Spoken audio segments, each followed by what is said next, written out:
Climate change पे लगातार 100 दिन बात करने का आज हमारा 14वां दिन है। तो आज हम और हमारी टीम पूरी सारे के सारे हम बरसाने जा रहे हैं दर्शन कर। तो मैं तीर्थों का सहारा जब लेता हूँ जब मेरा अंतर्मन बहुत ज़्यादा विचलित होता है, या फिर मैं स्थायी नहीं होता, मेरी मनोस्थिति स्थायी नहीं होती, या फिर मेरे जीवन में ज़्यादा उथल पुथल चल रही होती है, तो मैं ज़्यादातर तीर्थों का सहारा लेता हूँ। उससे क्या होता है कि हमें तीर्थों के प्रति भाव उत्पन्न होता है कि हम तीर्थ किसी भाव के वजह से जा रहे हैं। आजकल क्या है, लोग पिकनिक की तरह तीर्थ जाते हैं और ना तो उन्हें तीर्थों के प्रति भाव है, ना श्रद्धा है, ना उन्हें ये पता है कि हम तीर्थ क्यों आए हैं, क्यों हमें तीर्थ जाने चाहिए और क्या तीर्थ पे जाके करना चाहिए। तो अभी तो फिलहाल हम क्लाइमेट चेंज पे बात कर रहे हैं, तो ये सारी चीज़ें रिलेट कैसे करती हैं तीर्थ जाने से, क्योंकि तीर्थों पे नॉर्मल जो जगह हैं, हमारा शहर कस्बे हमारे गांव हैं, उनसे बहुत ज़्यादा पॉल्यूशन होता है, क्योंकि वहाँ इतनी संख्या 10 गुना प्रतिदिन ज़्यादा पहुँचती है और वो ज़्यादा जाकर वहाँ पॉल्यूशन करती है। तो आज और हमारी टीम पहला ऐसा प्रयास करेंगे, हम जाएंगे और कोशिश करेंगे कि हमारे द्वारा वहाँ कोई भी पॉल्यूशन ना हो।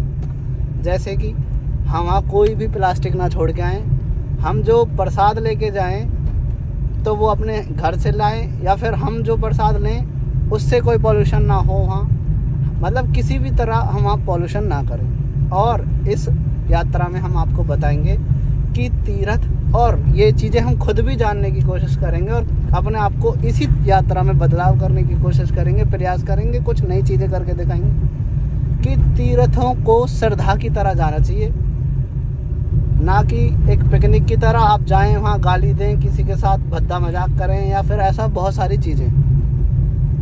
जब हमारे बड़े बूढ़े, हमारे पूर्वज पहले तीर्थ जाते थे तो घर से तीर्थ की तरफ मुंह करके और धरती को पूज कर चलते थे कि तीर्थ जा रहे हैं। जब लोग तीर्थ जाते थे तो उनके प्रति श्रद्धा और उनके आसपास के लोगों के प्रति श्रद्धा होती थी कि भाई ये तीर्थ करके आया है। और आजकल क्या होता है कि ऐसे ही मुँह उठा के तीर्थ जाते हैं, तीर्थ जाते जाते बकवास करते जाते हैं, आते आते बकवास करते जाते हैं और वहाँ भी बकवास ही करते हैं। तो ये चीज़ सबसे पहले हम खुद प्रयास करेंगे अपने आप में बदलने की, और आपको दिखाएंगे कि हमने कैसे प्रयास किया। बने रहे हमारे साथ और हमारी टीम के साथ, तो ये सारे लोग भी सब सीखेंगे आज कि भाई कैसे तीर्थ करने चाहिए, ठीक है। और मैं खुद भी सीखूंगा और आपको भी सिखाने की कोशिश करूँ। धन्यवाद।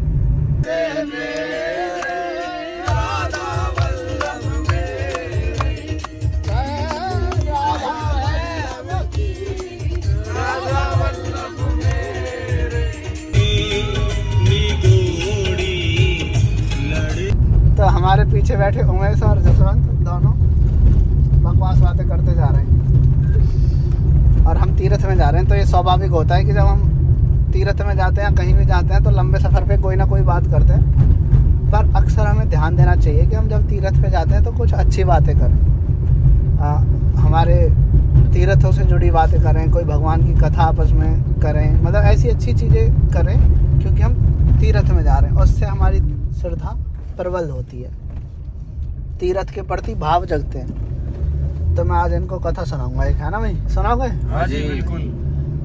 तो मैं इनको कथा सुना रहा था कि एक सूरदास भक्त थे, उनकी आंखें नहीं थी, तो वो जुगल सरकार, राधा और रानी और कृष्ण जी की पूजा करते थे। तो भगवान श्री कृष्ण ने सोचा कि चलो इनकी परीक्षा लेते हैं और मैं इनको दर्शन देने जाता हूँ कि इनके भाव कैसे। तो भगवान गए सूरदास बाबा के पास, ठीक है भाई। तो उनसे कहा कि भाई बाबा बताओ तुम्हारी कहाँ इच्छा है और मैं तुम्हें दर्शन देना आया हूँ, दर्शन कर लो। मेरे को लाला तुम्हारे साथ राधा रानी नहीं, लव सुन रहा है, लव सुन रहा है क्या, लाला तुम्हारे साथ राधा रानी नहीं? यहाँ का ना बाबा आई है, तुम्हें कहाँ पता? यहाँ का ना लाला नहीं, यहाँ बाबा कैसे पता? यहाँ का ना पहले राधा रानी बुलाओ, यहाँ का ना बाबा यहीं है राधा रानी, तो तुम आँख खोलोगे तो तुम्हें दिख जाएंगी, क्या दर्शन देंगी। तो यहाँ कह रहे कि ना लाला, तुम्हारे साथ राधा रानी आती तो राधा रानी तो इतनी कृपामयी है कि मुझे पहले दृष्टि देती, उनकी आँख नहीं ना। तो यहाँ कहता राधा रानी इतनी कृपामयी है कि उनसे कहने की जरूरत ना पड़े, कई बात है। तुम तो कहने की जरूरत पड़ी है कि भाई मुझे आँख दृष्टि दो, जब मैं तुम्हें देखूंगा दर्शन कर लो। उन तक कहने की जरूरत ना पड़ती, और वो आते ही दृष्टि देती वो देखने के लिए, दर्शन करने के। तो राधा रानी हमारी इतनी कृपामयी है, राधा रानी सबसे ज़्यादा कृपामयी है कि तुम्हें अपने भाव भी कहने की ज़रूरत नहीं पड़ती, वो वैसे ही सुन लें।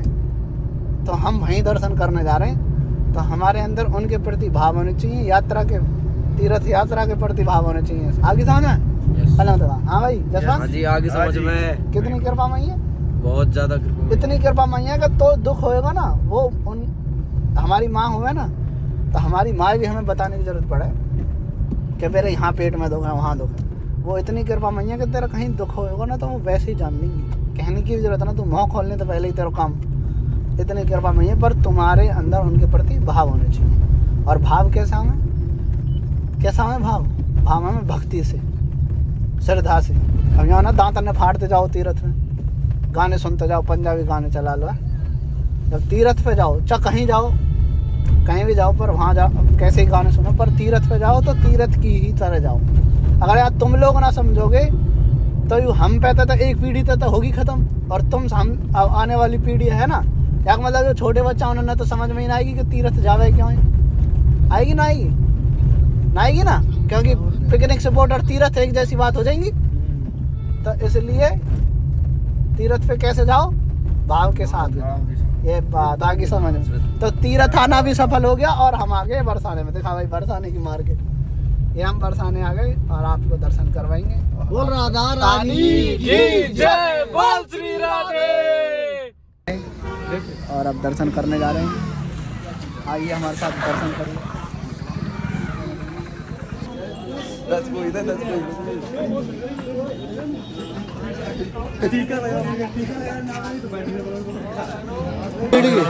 आगे बढ़ते रहे और छोटे बच्चों का हाथ पकड़ के रखो। बोलो राधे राधे।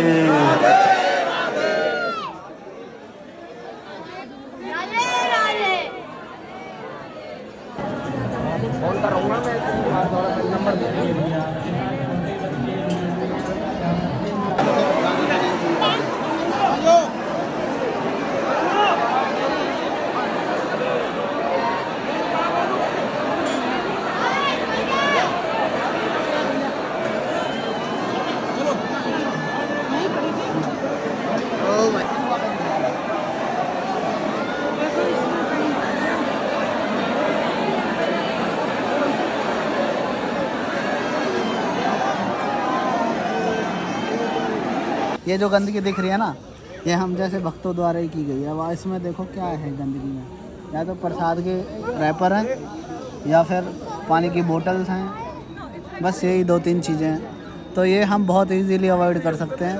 तीर्थों को बहुत ही श्रद्धा से, पवित्रता से देखें। अगर आप आओ और ऐसे तीर्थ आपको मिलें तो आपकी श्रद्धा, आपकी पवित्रता रहेगी। आपने एक नदी को तो एकदम ख़त्म कर दिया, जैसे यमुना नदी है, जैसे गंगा नदी है, तो उनमें इतना गंदा पानी नहीं है जितना यमुना नदी में है। तो यमुना नदी में स्नान करना, वो सारी चीज़ एकदम ना के बराबर होगी। तो ऐसे ही अब आप तीर्थों के साथ कर रहे हैं। एक तो आपने तीर्थ ख़त्म होते देख लिया यमुना नदी, अब आप ऐसे ही तीर्थों के साथ कर रहे हैं, इतना सारा कचरा ला के। तो जब तीर्थों पे आएँ तो कोशिश करें कि कोई गंदगी ना फैलाएं, तीर्थों को पवित्रता के तरह देखें कि अपने घर से भी ज़्यादा साफ रखने की प्रयास हम कर सकते हैं। ऐसा धन्यवाद। के बाद पेट भोज करते हुए तेना नाली दोबारा की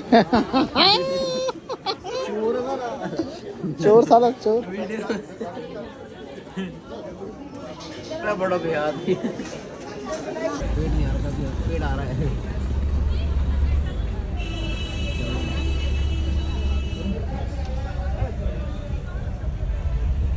राधा रानी के दर्शन करके आए और हमने कोई भी प्लास्टिक या ऐसी कोई भी चीज़ बरसाने में नहीं छोड़ी। हमने मतलब नो पोल्यूशन तीर्थ दर्शन किया है। तो ऐसा आप लोगों को भी ट्राई करना चाहिए। भाई तुमने में से किसी ने ऐसा कोई प्लास्टिक छोड़ी उसमें? नहीं। तो हमने भी नहीं छोड़ी। तो हमने ऐसा तीर्थ किया कि हम कोई वेस्ट नहीं छोड़ गए वहाँ। तो ऐसा प्रयास आप भी करें। आप देख रहे हैं कि यमुना हमारी जो माँ हैं, हमारी नदी हैं मुख्य, उन्हें हम एक तीर्थ की तरह देखते हैं और वो लगभग विलुप्त हो चुकी हैं, क्योंकि उसमें बहुत ही ज़्यादा गंदा पानी आता है। एक तीर्थ को तो हमने ख़त्म कर दिया, ऐसे ही हम सारे तीर्थों के साथ कर रहे हैं। और आप सबसे यही कहना है कि तीर्थ जब आओ तो यहाँ कोई वेस्ट, प्लास्टिक वेस्ट, ऐसी कोई गंदगी ना छोड़ के जाओ। तीर्थ को तीर्थ की तरह समझो। हमारे सनातन धर्म में तीर्थ को अपने घर से भी ज़्यादा पवित्र माना जाता है, पर हम यहाँ हज़ारों सैकड़ों टन प्लास्टिक और पता नहीं जिन कैसी कैसी गंदगी छोड़ के चले जाते हैं। तो आप सभी से यही कहना है कि तीर्थ जब आओ तो कोई भी गंदगी ना करके जाओ। और क्लाइमेट चेंज पे बोलने का आज 14वां दिन था। बने रहें हमारे साथ लगातार।